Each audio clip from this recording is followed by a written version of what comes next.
কোনো সাবজেক্ট না। Original subject হলো এইখানে হার্ট। সব মুখর হচ্ছে 100% অনেক সুন্দর হচ্ছে, অনেক ভালো হচ্ছে। কেন অনেক সুন্দর হচ্ছে কেন? আসলে এটা এবার আমাদের আমি যতটুকু জানি যে আমাদের মাননীয় প্রধানমন্ত্রী একটা নির্দেশ দিয়ে দিচ্ছে যে এবারকার ইলেকশন যেন খুব ফেয়ার ইলেকশন হয় এবং সেভাবে যেন সিকিউরিটি থাকে।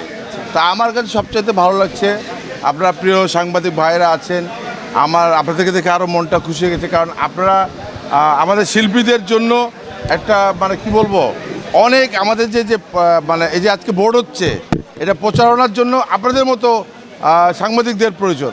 আপনাদেরকে দেখে আরও মনটা ভরে গেল। আর গেট দিয়ে যখন ঢুকিয়ে আমি যে সিকিউরিটিটা দেখলাম, আমার মনটা আরও ভরে গেছে যে বিগত দিনে যত ইলেকশন হয়েছে সব ইলেকশনের চাইতে শিল্পী সমিতির এটা হলো বেস্ট ইলেকশন হবে আমার মনে হয় এখন পর্যন্ত আমি যেটা দেখছি। দেখি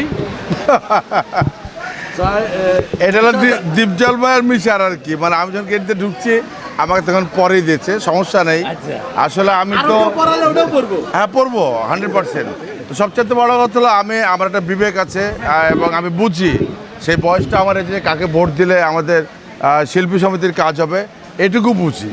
তবে দীপজল ভাই মিশার এটা লাগিয়েছি কারণ এই প্যানেলটা আমাকে ভালো লেগেছে, সত্যি কথা। এটা দীপজল ভাই মিশার প্যানেলটাকে আমার পছন্দ হয়েছে এবং যারা ক্যান্ডিডেট আছে আমি যা দেখলাম আমাদের বাংলাদেশের সবাই তাদেরকে চেনে, পরিচিত ফেস এবং সবাই একসময়কার সুপারস্টার, এখনও সুপারস্টার।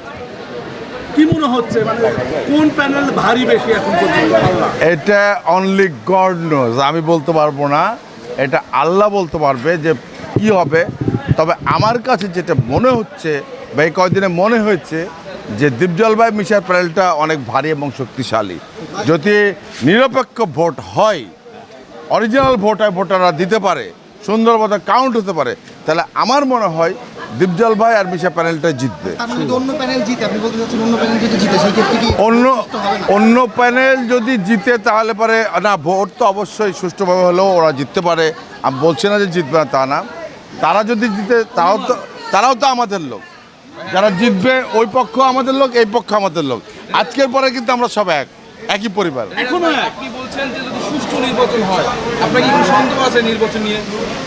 এটা ভাই বলা মুশকিল, আবার কখন যে কি ঘটে যায়।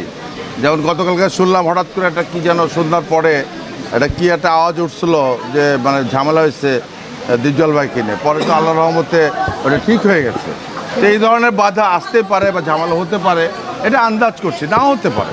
এরপরে কিন্তু আবার নিপুণের একটা অভিযোগ হচ্ছে, সেখানে নিপুণ টাকা লেনদেনের একটা বিষয় থেকে শুরু করে বিভিন্ন। আসলে আমি যেটা বলবো, আমি ফিল্ম অ্যাক্টর ড্যানি রাজ, ভিলেন ড্যানি রাজ বলবো না, এখন অভিনেতা ড্যানি রাজ। আসলে এটা সবসময় ছিল, অতীতে ছিল, শুধু এই ইলেকশন বলো না, সব ইলেকশনেই এই যে লেনদেন টাকাটার ব্যাপারে এটা কেন কাউন্ট করে আমি জানি না, আই ডোন্ট নো, আমি কেন জানি না এটা কাউন্ট করে কেন। এটা তো হবেই, কারণ প্রতিটা ইলেকশনে এটা হয়, কম বেশি হয়, হয়তো গোপনে হয়, কোনোটা ফাঁস হয়, কম বেশি হয়। আমি এটা বলতে পারি যে এটা এক প্যানেলের দোষ না, এটা দুই প্যানেল এমন হতে পারে, তারাও দিচ্ছে, হয়তো কারোরটা ফাঁস হয়, কারোরটা ফাঁস হয় না, এটা কোনো সাবজেক্ট না।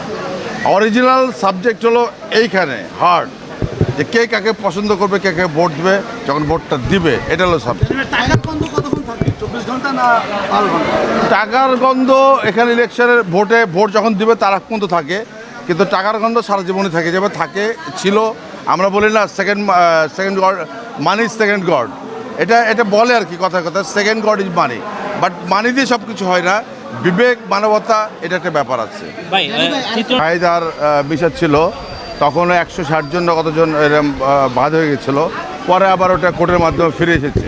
তো এটা হবেই, এটা জেলাসি থাকবে, রাগ থাকবে, অভিমান থাকবে, এটা বাতিল হবে, আবার দেখা যাবে যে যখন এই প্যানেল জিতবে আবার ওটা ঠিক হয়ে যাবে, এগুলো থাকেই, দ্বিধাদ্বন্দ্ব, এটা সাময়িক ব্যাপার, এটা কোনো সাবজেক্ট না।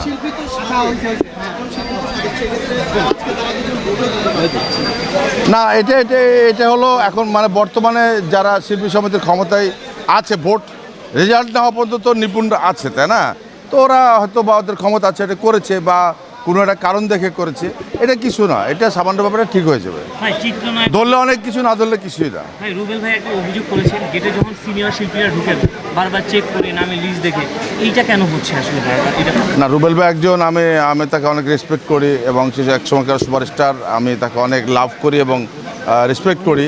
রুবেল ভাই সুন্দর কথা বলেছে, বাট রুবেল ভাই বলেছে এটা, এই কথাটা রুবেল ভাই ঠিকই বলেছে, বাট এটাও চিন্তা করতে হবে যে গেটে যত কড়াকড়ি হবে, যেমন আমি ড্যানি রাজ, আমার কাছে কিন্তু ওরা পুলিশরা কার্ড চেক করেছে, তা আমি মনে করি এটা ভালো। বহিরাগতরা ঢুকতে পারবে না, কোনো ঝামেলা হবে না।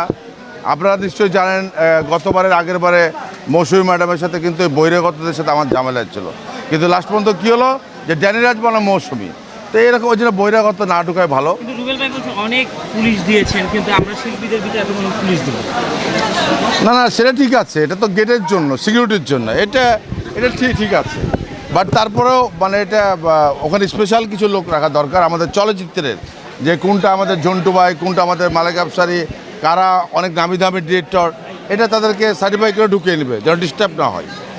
ঠিক আছে।